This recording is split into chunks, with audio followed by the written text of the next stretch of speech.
अब हम देखते हैं पंक्रियाज से कौन से हार्मोन रिलीज़ होते हैं। वैसे आपको पता है पंक्रियाज जो है ये एक्सोक्राइन नेचर का भी है, प्लस में एंडोक्राइन नेचर का भी है।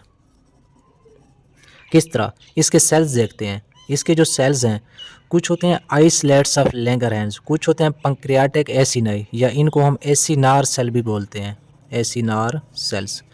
जो पंक्रियाटिक एसिनाई या एसिनार सेल्स हैं ये एक्सोक्राइन नेचर के हैं, लेकिन जो आइसलेट्स ऑफ लैंगरहैंस हैं ये एंडोक्राइन नेचर के हैं।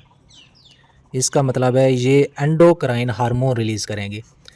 अगर हम आइसलेट्स ऑफ लैंगरहैंस देखें तो इनमें से कुछ बीटा सेल्स होते हैं, अल्फ़ा सेल, डेल्टा सेल और पीपी सेल्स होते हैं। जो बीटा सेल्स होते हैं ये इंसुलिन रिलीज़ करते हैं। जो अल्फ़ा सेल्स हैं ये ग्लूकागॉन रिलीज़ करते हैं, ग्लूकागॉन। जो डेल्टा सेल्स हैं ये सोमैटोस्टेटिन रिलीज़ करते हैं, स्टेटिन। जो पीपी सेल्स हैं, पीपी सेल्स ये पंक्रियाटिक पॉलीपेप्टाइड रिलीज़ करते हैं। पी से पंक्रियाटिक, पी से पॉलीपेप्टाइड। अब जो पंक्रियाटिक एसिन या पंक्रियाटिक एसिनर सेल्स हैं जो एक्सोक्राइन नेचर के हैं ये पंक्रियाटिक जूस रिलीज़ करते हैं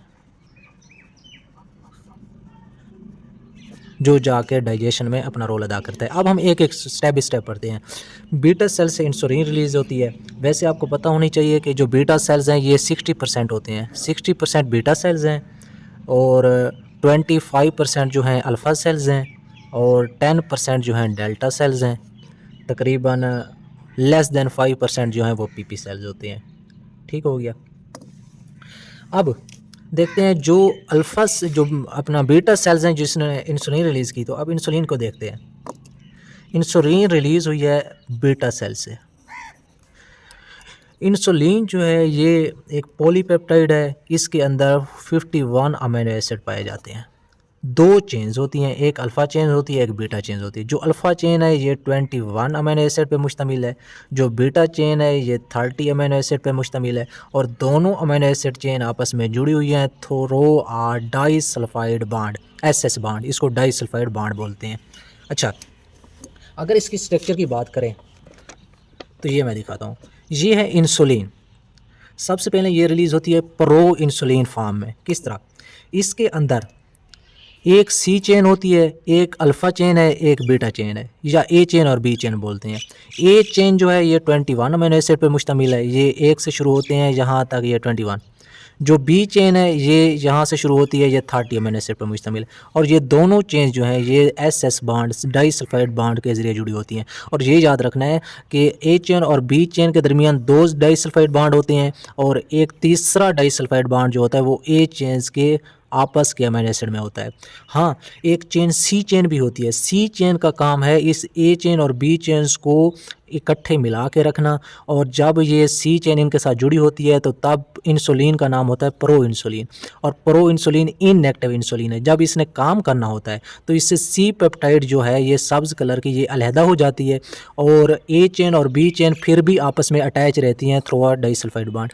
अब ये प्रो इंसुलिन से जब इंसुलिन बनती है, जब सी पेप्टाइड से अलग हो जाता है, अब ये एक्टिव फॉर्म है और ये काम कर सकती है। अब देखते हैं कि इंसुलिन का काम क्या है। इंसुलिन का काम है ब्लड ग्लूकोज को कम करना। ये ब्लड ग्लूकोज लेवल कम करती है। रिलीज़ तब होती है जब ब्लड के अंदर ग्लूकोज का लेवल बहुत ज़्यादा बढ़ जाएगा, तब ये इंसुलिन जो है रिलीज़ होगी। ठीक है, जब हम फूड खाते हैं तब ग्लूकोज लेवल एकदम बढ़ता है, तब इंसुलिन रिलीज़ होती है। इंसुलिन ब्लड ग्लूकोज लेवल को कम कैसे करती है? सबसे पहले ये करती है कि जो ग्लूकोज अपटेक है मसल की ग्लूकोज अपटेक और यूटिलाइजेशन को बढ़ाती है। कि मसल को कहती है कि आप ज़्यादा ग्लूकोज लो और ज़्यादा इस्तेमाल करो ग्लाइकोलाइसिस में और ब्लड ग्लूकोज कम हो। और ग्लाइकोजेनेसिस जो है ये उसको बढ़ाती है, यानी ग्लाइकोजन की फॉर्मेशन करती है। ग्लूकोज को कहती है कि आप ग्लाइकोजन में कन्वर्ट हो जाओ। और ग्लूकोज को इस्तेमाल करके ये प्रोटीन की फॉर्मेशन करती है, प्रोटीन सिंथेसिस को बढ़ाती है। और ग्लूकोज को इस्तेमाल करके ये लिपिड भी बनाती है ताकि लिपोजेनेसिस का अमल हो और ग्लूकोज कम हो। और ग्लाइकोजिनोलाइसिस क्या मतलब है? ग्लाइकोजन की तोड़ फोड़ करके ग्लूकोज बनाना नहीं, ये उसको कम करती है। ये कहती है कि ग्लाइकोजन की ब्रेक डाउन ना हो, उससे ग्लूकोज ना बने, यानी ग्लूकोज की फॉर्मेशन को रोकेगी, ग्लूकोज की यूटिलाइजेशन को बढ़ाएगी। ग्लूकोनियोजेनेसिस यानी निया ग्लूकोज बनाना, इसको भी कम करती है। ग्लाइकोजिनोलाइसिस और ग्लूकोनियोजेनेसिस को कम करती है, प्रोटीन सिंथेसिस, लिपोजेनेसिस और ग्लाइकोजेनेसिस को बढ़ाती है। ये बहुत नाजुक टर्म्स हैं, ये आपको समझने की ज़रूरत होती है। ये इंसुलिन का काम। अब देखते हैं ग्लूकागान जो अल्फा सेल से रिलीज होती है। ग्लूकागान जो है ये भी एक पॉलीपेप्टाइड है, 29 अमीनो एसिड्स पर मुश्तमिल है। ग्लूकागान का काम है ब्लड ग्लूकोज लेवल को बढ़ाना। ये ब्लड ग्लूकोज लेवल को कैसे बढ़ाती है? तो ये कहती है कि ग्लाइकोजन की ब्रेक डाउन हो। और ग्लाइकोजिनोलाइसिस क्या मतलब होता है? कि ग्लाइकोजन को तोड़ के ग्लूकोज बनाने का अमल ग्लाइकोजिनोलाइसिस कहलाता है। तो ये ग्लूकोज की फॉर्मेशन का अमल है, तो ये उसको बढ़ाती है। ग्लूकोनियोजेनेसिस क्या है? यानी निया ग्लूकोज बनाना, नॉन कार्बोहाइड्रेट से ग्लूकोज बनाना। तो ये ग्लूकोनियोजेनेसिस को भी बढ़ाती है ताकि ब्लड ग्लूकोज लेवल को बढ़ाया जा सके। हाँ, जब ग्लूकोज लेवल ज़्यादा था, इंसुलिन के रिलीज़ होना था और उसने ग्लूकोज को कम करना था। अगर बीटा सेल ख़राब हो गए, इंसुलिन रिलीज़ ना हुई, तो उस टाइम हमारा ब्लड ग्लूकोज लेवल बढ़ जाएगा और उसको कहते हैं हम डायबिटीज़ मिलेटस, यानी शुगर का मरीज़। यानी उसका ब्लड ग्लूकोज लेवल बढ़ा है लेकिन इंसुलिन रिलीज़ नहीं हुई। अच्छा, कुछ जो डायबिटीज़ मिलेटस जो होती है ये इंसुलिन डिपेंडेंट होती है, कुछ जो होती है इंसुलिन इंडिपेंडेंट डायबिटीज़ भी होती है। ठीक है, उसको डायबिटीज़ टाइप 2 बोलते हैं। उसके दौरान क्या होता है? इंसुलिन रिलीज़ हो रही होती है, ठीक है, लेकिन इंसुलिन जो है वो एक्ट काम नहीं कर रही होती। इंसुलिन रिलीज़ होती है लेकिन इंसुलिन के रिसेप्टर इंसुलिन को सेंस नहीं कर पाते।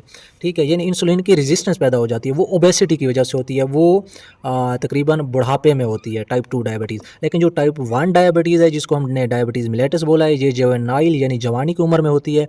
इंसुलिन की प्रोडक्शन कम हो जाती है। क्यों? क्योंकि बीटा सेल डैमेज हो गए हैं। अब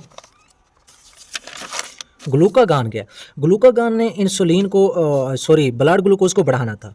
अगर ब्लड ग्लूकोज का लेवल इसने ना बढ़ा सका, अगर यानी ग्लूकागान जो है ये रिलीज़ हुआ है अल्फ़ा सेल से, अगर अल्फ़ा सेल डैमेज हो गए हैं तो ग्लूकागान का लेवल कम हो जाएगा। ग्लूकागान जब रिलीज़ नहीं होगा तो ब्लड ग्लूकोज कम हो जाएगा। इसको बोलते हैं हाइपोग्लाइसीमिया। हाइपोग्लाइसीमिया यानी ब्लड ग्लूकोज लेवल कम हो गया है। अब एक और ग्लैंड रह गया है जिसको हम बोलते हैं पीनियल ग्लैंड्स। ठीक है, अब पीनियल ग्लैंड क्या है? ये पीनियल ग्लैंड जो है ये आपका ये ब्रेन के अंदर होता है, हाइपोथैलेमस के साथ होता है। ठीक है, या मैं कह सकता हूँ ये रूफ ऑफ थर्ड वेंट्रिकल में होता है, रूफ ऑफ थर्ड वेंट्रिकल। ये थर्ड वेंट्रिकल एक ब्रेन का एक पार्ट है, उसकी रूफ पे होता है। ठीक है, अब अगर इसके मेजरमेंट देखें तो 10 मिलीमीटर का बिल्कुल छोटा सा है। ठीक है, अगर इसका कलर देखें तो ये रेडिश ब्राउन है, रेडिश ब्राउन है। इसका काम क्या है? ये मेलाटोनिन रिलीज़ करता है। पीनियल ग्लैंड मेलाटोनिन रिलीज़ करता है। मेलाटोनिन एक हार्मोन है। ये हार्मोन कब रिलीज़ होता है? जो नाइट है, नाइट या डार्क इस मेलाटोनिन के इंक्रीज़ को बढ़ाता है। ये नाइट या डार्क इस पे पॉजिटिव इफेक्ट डालता है। लेकिन जब बहुत ज़्यादा रोशनी होती है, लाइट या डे टाइम, जो डे है वो इसके लेवल को कम करता है। यानी मेलाटोनिन रात के वक्त ज़्यादा पैदा होता है, दिन के वक्त पैदा नहीं होता। तो इसका काम क्या है? ये रात के वक्त क्यों पैदा होता है? ये रात के वक्त इसकी क्या ज़रूरत होती है? हाँ, इसकी ज़रूरत होती है, ये स्लीप अवेक साइकिल को कंट्रोल करता है। रात के वक्त हमने सोना होता है और स्लीप अवेक साइकिल को कंट्रोल करने के लिए रात के वक्त मेलाटोनिन रिलीज़ होता है। ठीक है, हाँ, इसके अलावा एक और काम भी करता है। ये गोनेडोट्रोपिक हार्मोन जो है, गोनेडोट्रोपिक हार्मोन जो है उसके लेवल को कम करता है। कब कम करता है? जवानी के बाद। जब जवानी के बाद आपके जो सेक्स आर्गन है उनकी डेवलपमेंट ज़रूरी नहीं होती, तो gonadotrophin हार्मोन को कम करता है और इससे आपके ग्रोथ जो है, ग्रोथ और डेवलपमेंट ऑफ सेक्स आर्गन जो है वो रुक जाती है। ठीक है, और इसका काम क्या है, ये मेलानिन सिंथेसिस को कम करता है। मेलानिन सिंथेसिस यानी मेलानिन जो है ये आपके मेलानोसाइट से रिलीज़ होता है और आपकी जो स्किन को डार्क करता है। ठीक है, लेकिन मेलाटोनिन इस मेलानिन की सिंथेसिस को कम करता है। किस तरह? जब ज़्यादातर एक बंदा अंधेरे वाली जगह पे रहता है तो साफ ज़ाहिर है उसकी जिल्द का कलर भी वाइट हो जाएगा, जो रोशनी पे रहेगा उसकी जिल्द का कलर डार्क हो जाएगा। कैसे? जो अंधेरे वाली जगह पे रहेगा, उस अंधेरे वाली जगह पे रहने की वजह से मेलाटोनिन रिलीज़ होगा। मेलाटोनिन ने मेलानिन सिंथेसिस को कम करना है। जब मेलानिन कम पैदा होगा तो इंसान की रंगत वाइट हो जाएगी, लेकिन जो ज़्यादातर दिन में रहेंगे, दिन में मेलाटोनिन रिलीज़ नहीं होगा, उसने मेलानिन सिंथेसिस को इनहिबिट नहीं कर पाना, मेलानिन खुद ब खुद बगैर किसी रुकावट के बनता रहेगा और जिल्द की रंगत डार्क हो जाएगी। ये है पेनियल ग्लैंड का एक छोटा सा इंट्रोडक्शन। उसके बाद कुछ हार्मोन जो होते हैं लोकल हार्मोन होते हैं, जिस तरह हो गया हिस्टामिन, सेरोटोनिन एंड प्रोस्टाग्लैंडिन। ठीक है, हिस्टामिन जो है ये मास्ट सेल और बेसोफिल सेल से रिलीज़ होता है। ठीक हो गया। अच्छा, आपको पता है ये बेसोफिल जिस सेल जो है ये एलर्जिक रिएक्शन काज करते हैं, तो इसका मतलब है हिस्टामिन जो है ये इन्फ्लेमेशन और एलर्जिक रिएक्शन को बढ़ाता है। हिस्टामिन वेजोडाइलेशन कराता है, जहाँ एलर्जी हो रही हो वहाँ ब्लड वेसल फूल जाती हैं, वेसोडाइलेशन बढ़ जाती है। ब्लड वेसल जब फूल जाती हैं तो ये ब्लड वेसल थी, इसके जो ब्लड वेसल की दीवारों में जो सेल थे ये दूर नज़दीक थे। जब ये डाइलेट होगी तो ये ब्लड के वेसल के जो सेल हैं, दीवारों के सेल, ये दूर दूर तक चले जाएंगे, इनके दरमियान वक्फा बढ़ जाएगा और ब्लड के अंदर जो चीज़ होगी ये बाहर दौड़ के भागेगी और जिससे आपकी इन्फ्लेमेशन हो जाएगी। जब वेजोडाइलेशन होती है तो एलर्जिक रिएक्शन होता है और इन्फ्लेमेशन हो जाती है। हाँ, इसके साथ ये आपके स्टमक में गैस्ट्रिक जूस की सिक्रीशन को भी बढ़ाता है हिस्टामिन। वो मैंने आपको डाइजेशन में भी पढ़ाया था कि गैस्ट्रिक जूस की सिक्रीशन को किस तरह बढ़ाता है। गैस्ट्रिक जूस जो गैस्ट्रिक ग्लैंड है उसके इर्द गिर्द जो ब्लड वेसल होती हैं उनकी वेजोडाइलेशन कराता है। उन ब्लड वेसल की जब वेजोडाइलेशन होती है तो ज़्यादा ब्लड आता है, ज़्यादा हाइड्रोजन आयन आते हैं, ज़्यादा सोडियम आयन आते हैं और ज़्यादा हाइड्रोजन आयन से ज़्यादा गैस्ट्रिक जूस बनता है। ये मैंने आपको प्रोसेस पहले डाइजेस्टिव सिस्टम में बताया हुआ है। अब देखते हैं सीरोटोनिन क्या है।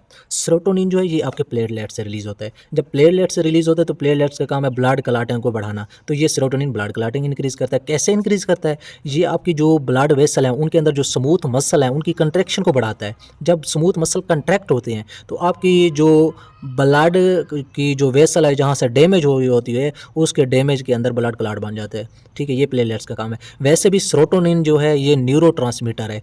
ये न्यूरोट्रांसमीटर जब एज अ एक्ट करता है तो ये आपके मूड, स्लीप और इमोशंस को कंट्रोल करता है। प्रोस्टाग्लैंडिन क्या है? प्रोस्टाग्लैंडिन ये लिपिड सॉल्युबल है और ये आपके मुख्तलिफ बॉडी टिश्यूज से रिलीज़ होता है। ये उन बॉडी टिश्यू से रिलीज़ होता है जिन पे कोई बैक्टीरिया या वायरल इन्फेक्शन का हमला हुआ हो। जब हमारे बॉडी पे कोई बैक्टीरिया या वायरल इन्फेक्शन होता है, या मैं कह सकता हूँ जब हमें कोई फीवर होता है, तो उस वक्त हमारे बॉडी टिश्यू प्रोस्टाग्लैंडिन रिलीज़ करते हैं।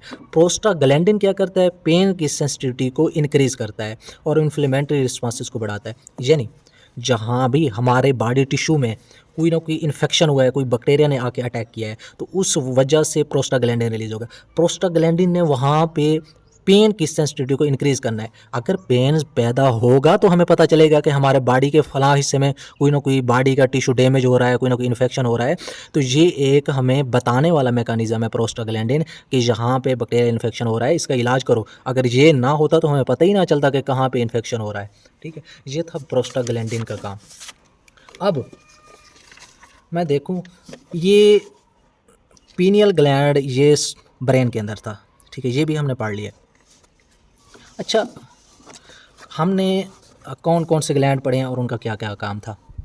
ठीक है, हाइपोथैलेमस के 5 हार्मोन हमने पढ़े हैं और वो मैंने बताया है कि 5 हार्मोन जो है पेप्टाइड नेचर के हैं, छठा हार्मोन डोपामिन जो है अमाइन नेचर का है। ठीक है, एंटीरियर पिट्यूटरी के हमने हार्मोन पढ़े हैं, पोस्टीरियर पिट्यूटरी के हार्मोन पढ़े हैं, थायराइड के हमने हार्मोन पढ़े हैं। ठीक है, T3 T4 और कैल्सिटोनिन। एड्रीनल कॉर्टेक्स के हमने हार्मोन पढ़े हैं, एड्रीनल मेडुला के हार्मोन पढ़े हैं। ठीक है, उसके अलावा पंक्रियाज के इंसुलिन और ग्लूकागॉन पढ़े हैं, पैराथायराइड हार्मोन हमने पढ़ा है। ठीक है। उसके अलावा टेस्टिस से टेस्टोस्टेरोन रिलीज़ होता है, जिसका काम है मेल रिप्रोडक्टिव सिस्टम को प्रमोट करना और मेल के अंदर सेकेंडरी सेक्सुअल करैक्टर को इंक्रीज़ करना। और टेस्टोस्टेरोन आपको पता है स्टीरॉयड नेचर का। ओवरीज से एस्ट्रोजन और प्रोजेस्टेरोन रिलीज़ होते हैं और ये जो हैं स्टीरॉयड नेचर के हैं, ठीक है। आपको पता है एस्ट्रोजन क्या करता है? एस्ट्रोजन जो है ये promote growth and development of female reproductive system, female की ब्रेस्ट को इंक्रीज़ करता है, फीमेल रिप्रोडक्टिव सिस्टम को कंट्रोल करता है, फीमेल के अंदर सेकेंडरी सेक्सुअल करैक्टर को इंक्रीज़ करता है। प्रोजेस्टेरोन का क्या काम है? प्रोजेस्टेरोन यूट्राइन मिल्क प्रोडक्शन करता है, यानी यूट्राइन के एंडोमेट्रियल ग्लैंड्स को कहता है कि आप ज़्यादा म्यूकस और ज़्यादा सेक्रेशन रिलीज़ करो ताकि जो बेबी की डेवलपमेंट हो रही है उसको न्यूट्रेंट मिलें, और ये करता है ब्रेस्ट को डेवलपमेंट भी करता है। अच्छा, ये थे आपके एंडोक्राइन ग्लैंड्स। अब एक एक्सेसरी ग्लैंड्स भी हैं आपके एंडोक्राइन ग्लैंड्स, उनमें से मैंने देखा है placenta, kidney, heart, stomach, small intestine, adipocytes. ये देख लेते हैं। प्लेसेंटा के अंदर तीन हार्मोन रिलीज़ होते हैं, सॉरी 4 हार्मोन। एक होता है ह्यूमन क्रियोनिक गनेडोट्रोफिक, एक होता है ह्यूमन स्मेटोट्रोपिन, एक होता है एस्ट्रोजन और प्रोजेस्टेरोन। एस्ट्रोजन और प्रोजेस्टेरोन का तो आपने पढ़ लिया है, और ये दोनों हैं भी स्टीरॉयड। लेकिन जो ह्यूमन क्रियोनिक गनेडोट्रोफिन है और ह्यूमन स्मेटोट्रोपिन है, ये दोनों हैं पेप्टाइड नेचर के। जो ह्यूमन क्रियोनिक गनेडोट्रोफिन है, इसका काम क्या है? ये ग्रोथ ऑफ कार्पस ल्यूटियम करता है। ये जो कार्पस ल्यूटियम की ग्रोथ FSH और LH भी करते हैं। LH कार्पस ल्यूटियम की ग्रोथ भी करता है, और ये HCG ह्यूमन क्रियोनिक गनेडोट्रोफिन भी करता है। उसके अलावा ये एस्ट्रोजन और प्रोजेस्टेरोन की सिक्रीशन को इनक्रीज करता है। अच्छा, ह्यूमन सोमेटोट्रोपिन हार्मोन का काम क्या है? ये क्या करता है? ये आपके development of fetal tissues, mothers के अंदर जो फीटस की डेवलपमेंट हो रही है, ये उसको प्रमोट करता है, ह्यूमन सोमेटोट्रोपिन रिलीज। अच्छा, आपको मज़े की बात बताऊं, जो ह्यूमन क्रियोनिक गनेडोट्रोफिन है, ये जब फर्टिलाइजेशन होती है उससे 9 दिन के बाद इसका लेवल इंक्रीज़ होना शुरू हो जाता है। अगर फर्टिलाइजेशन के बाद तकरीबन 9 दिन बाद अगर हम टेस्ट कराएं ह्यूमन क्रियोनिक गनेडोट्रोफिन का, अगर इसका लेवल इंक्रीज़ कर गया है तो इसका मतलब है वोमेन के अंदर जो प्रेगनेंसी है वो पॉजिटिव टेस्ट है, ठीक है। ये ह्यूमन सोमेटोट्रोफिन ये तकरीबन तीसरे या चौथे हफ्ते पैदा होना शुरू होता है। इसका मतलब है ह्यूमन क्रियोनिक गनेडोट्रोफिन के ज़रिए हम 9 दिन के अंदर बता सकते हैं कि फर्टिलाइजेशन हो गई है या नहीं हो गई, प्रेगनेंसी पॉजिटिव है या नेगेटिव। उसके अलावा किडनी के 3 हार्मोन थे, रेनिन, एरिथ्रोपोएटिन। मैंने बताया है कि रेनिन जो है ब्लड प्रेशर को कंट्रोल करता है, एरिथ्रोपोएटिन जो है ये RBCs की प्रोडक्शन को कंट्रोल करता है। लेकिन 125 डाईहाइड्रॉक्सीकोलिकैल्सीफेरोल का नहीं बताया, ये विटामिन D3 की एक्टिव फॉर्म है। ये क्या करता है? ये इंटेस्टाइन से कैल्शियम को अब्जॉर्प्शन कराता है और बोन्स की मिनरलाइजेशन कराता है, बोन के अंदर मिनरल को ज़ख़ीरा कराता है और इंटेस्टाइन से कैल्शियम को अब्जॉर्ब कराता है, और ये स्टीरॉयड नेचर का है। हार्ट से आर्टेरियल नाइट्रिक यूरेटिक पेप्टाइड रिलीज़ होता है, ये भी मैंने आपको बताया हुआ है। स्टोमच से गैस्ट्रन रिलीज़ होता है, स्मॉल इंटेस्टाइन से सेक्रेटन और कोलिसिस्टोकाइनिन, ये डाइजेस्टिव एंजाइम्स, डाइजेस्टिव हार्मोन आपने पहले पढ़े हुए हैं। एडिपोसाइट्स जो हमारे मोटापे वाले यानी जिनके अंदर लिपिड ज़ख़ीरा होता है, उनसे एक हार्मोन रिलीज़ होता है लेप्टिन।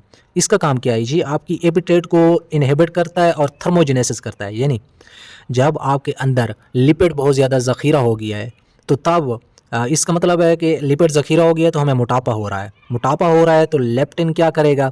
आपकी भूख को मिटाएगा कि मज़ीद ना खाओ, खुदा का नाम मानो, आप पहले ही मोटे हो गए हो, अब मज़ीद भूख ना लगे और ना आप खाओगे और ना ज़्यादा मोटे होंगे। तो ये लेप्टिन हमारे पे मेहरबानी करता है। अगर लेप्टिन ना होता तो मोटा बंदा मज़ीद खाता जाता और मज़ीद मोटा होता जाता। उसके अलावा जिसके अंदर चर्बी वगैरह ज़्यादा होती है उसके अंदर थर्मोजेनेसिस भी ज़्यादा होती है, ज़्यादा एनर्जी बनती है, ये भी आपको पता है। यहाँ तक हमने तकरीबन तमाम हार्मोन पढ़ लिए हैं।